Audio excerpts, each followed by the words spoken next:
1830 was a year of revolution in Europe. Belgium, France, Switzerland, and in Greece, the struggle to independence from the Ottoman Empire was finally successful. And in this dramatic year, Poland was no exception.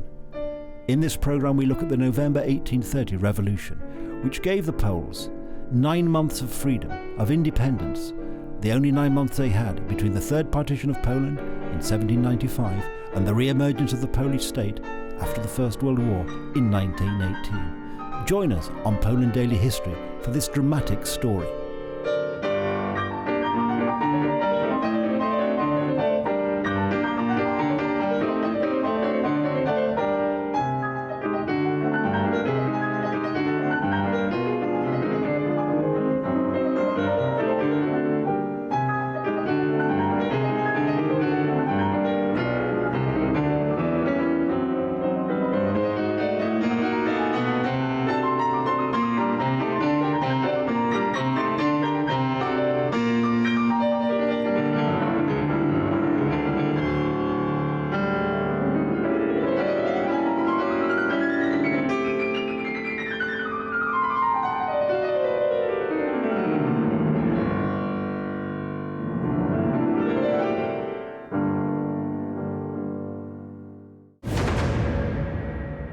In that particular battle, I think I'm right in saying that the Polish army were very close to being able to capture some of the Russians' key supplies, which might actually have meant the Russians could not sustain themselves in the field of battle at that period. As you say, I mean, many misfortunes, many missed opportunities. Missed opportunities. Missed right. opportunities. And so we then have these three battles.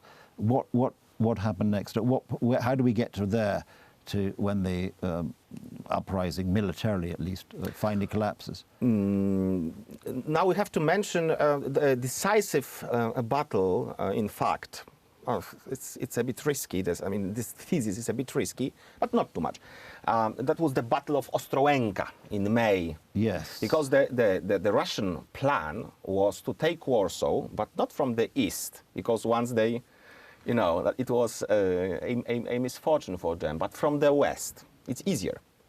Because, Warsaw is difficult to be taken from the east, because first you have the river, yes, and then you have the high bank That's right. of the river, that is where we are now, unlike Praga, which is much lower. So it's better to, take Warsaw from behind. But in order to that, they had to cross the river Vistula. The attempt to stop them was at the Battle of Ostrołęka in May 1839. 31, sorry. A very bloody battle. Many high-rank officers, Polish officers, got killed in that battle. And yet again, this commander, I mentioned a couple of times, Skrzynecki, didn't have the guts, to order attacks. It was all about, defense. When you are too weak, you cannot defend yourself. You have to attack. Of course, exactly. Attack is the best form of defense in many cases, particularly militarily. So after the Battle of Ostrołęka, where Poles were forced to retreat, at least in some way, to retreat, the Russians did what they wanted. That is to say, they crossed the river and right. started marching towards Warsaw. And the final battle, the Battle of Warsaw, the Siege of Warsaw, if you prefer, it's in September 1839. 31. What am I saying all the time? You say 30. I think it's 1831. You say 39.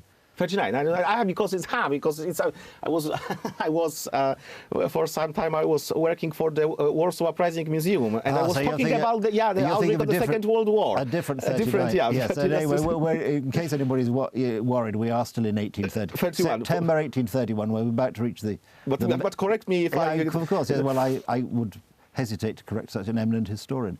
But yes, so we're in September 1831.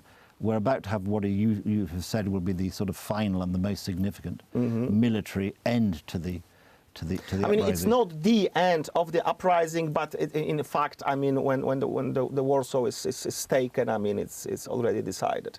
Right. I mean, the government leaves Warsaw. They go to Modlin, I think, at one point. Is that right? They sort of go north to Modlin, and then Płotsk. But I mean, further fight is completely, futile. Yes, and indeed, some of the I'm right here. Some of the military actually find their way into Germany, or to surrender to the Prussians rather than surrender to the Russians, or to give themselves up, or move there and then try and set up some sort of foreign legion. And I mean, they know that that the Russian revenge would be very, very, harsh. So, those who took active part knew very well that they have to escape the country in order to save their heads, simply. And they did. And how do you escape from Poland?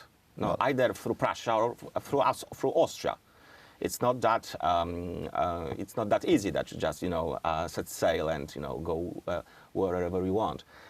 Many of them, many of those people in Prussia were imprisoned. Slowly, but gradually, they would either flee or would be freed from prisons. But it takes time. So it's not that 1 week after the Warsaw Rising collapses, you find them in France. It's not like this. I mean, it takes time.